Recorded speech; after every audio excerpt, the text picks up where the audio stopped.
For 40 days on God, Family, and Guns, we'll be focusing on God.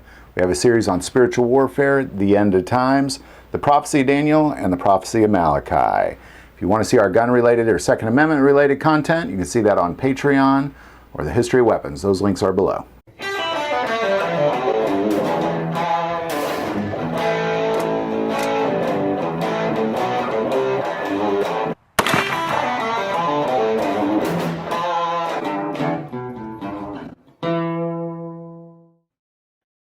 I'm here in New York City, Central Park, really beautiful here.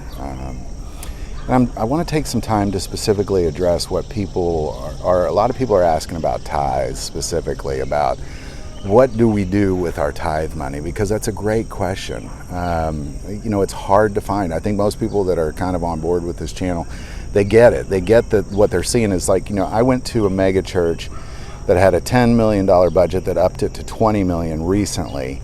And 85% of that was going to salary to just put on the Sunday show. And I thought, you know what?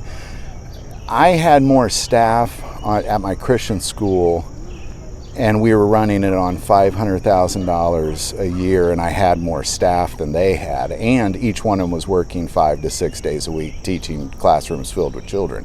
They weren't just showing up on Sunday, picking up their guitars and putting on the Sunday show, lights, camera, action. It wasn't like that. And that's what people are seeing. And millions of dollars are going towards this crazy thing that is very evil and wicked.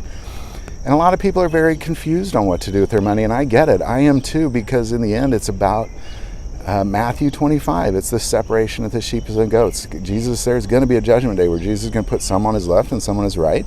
And it's going to come down to, did you feed the hungry? Did you clothe the naked? Did you take care of the widows, the orphan? Did you take care of the least of these? And if the answer is no, according to Jesus, he says, well, go off into everlasting punishment. And a lot of Christians have a hard time taking that in because they believe they said some magic words when they were younger, and that's all they got to do. They could just do whatever they want. They show up to the Sunday show once a week. They throw $10 on the plate, and then they could just go do whatever they want and go watch March Madness, porn, whatever. And do nothing to help the least of these. But Jesus says that they go off into everlasting punishment. It's hard for people to take in. And I kind of want to be here in New York City. I didn't know what to do with my tithe, and I don't share ever what I do with my tithe because you're not to. I believe it's biblical, you're not to. But I want to speak to it because I just want to help everybody kind of know, what do we do? Well, I believe the answer is feed the hungry, clothe the naked, take care of the widows and the orphans. So what I did is I came to New York City. I knew there'd be a lot of homeless people here, so I stopped. And again, I don't even want to, I'm sharing this because I want to help people feed the hungry, clothe the naked. And I want to get as many people on the sheep side as humanly possible. And I had $1,400 to tithe. So I pulled out $1,400 in $20 bills, and I put them in wads of 100. And as I see a homeless person, I ask them if they need anything, because I make a lot of assumptions. I've done that in the past where I just gave somebody money and they were like, why are you giving me money? But this one was very, very different. What this was a very, very different thing. It was, I ask them if they need anything, and then they always say yes. And then when you say, well, here's $100, and you hand them 20s, every single time they cried. Every single time. It hadn't happened once where they didn't cry and hug me because of the desperation. It's like there's this state of desperation. They're hungry, and they're, one guy literally didn't have any clothes because when I first got here it was raining, and he had a suitcase filled with just dirty laundry, and it was soaking wet, and so it's clothing the naked. It's taking care of the widows. There's a woman, sorry, I get teary-eyed, but there's this woman named Ann, and she's laying on a bench, and she reminded me of my mom, and I asked her if she needed anything, and she said yes, and when I handed her $100, it's as her mouth hung open and she cried, and I, that's what we're to do. I don't know why it's so complicated, so that's, compared to writing a check. Could you imagine if I gave $1,400 to put on the Sunday show? I mean, none of that is going to hungry people. Most churches I know that even support missions, I've talked to those missionaries in Africa, And when they have a sponsored church, what they mean by sponsored church is they send them about $600 a year just so they can say, we sponsor these missions in Africa. But they're not. When 85% of the salary goes to, or 85% of the budget goes to salary, that is wicked.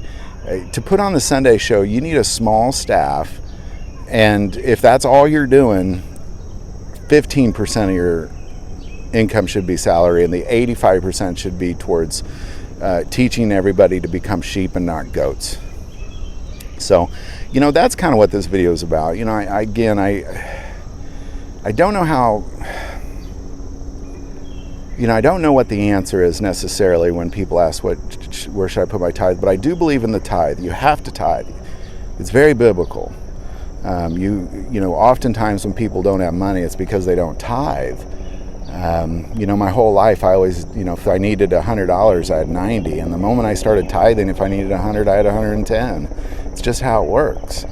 God promises us in Malachi 3:10 that He'll open up the windows of heaven and pour out such a blessing we can't hold it all when we're faithful in that. So, I just want to say be faithful in it, but don't write it to, what if the budget is, if it's more than 15% salary, then don't tithe that church. Just quit that church. If 85% of their budget is salary, that means they're spending, millions of dollars potentially to put on a show, period. Nothing to do with anything biblical. So I hope this video helps. Again, I don't want to share what I do necessarily to say, oh, look what I do. It's just to help, because I want to get as many people in the sheep side as humanly possible, and that's, I guess, what this channel is about after 40 days. So love to hear your thoughts on all that. Put it in the comments below. If you like this video, click like and subscribe. If you feel called to support this channel through Patreon, that link is also below. But the most important part of this channel is we take prayer requests, so please don't ever hesitate to send that in. Thank you for watching this episode of God, Family, Guns, and as always, love God, love your family, and love guns.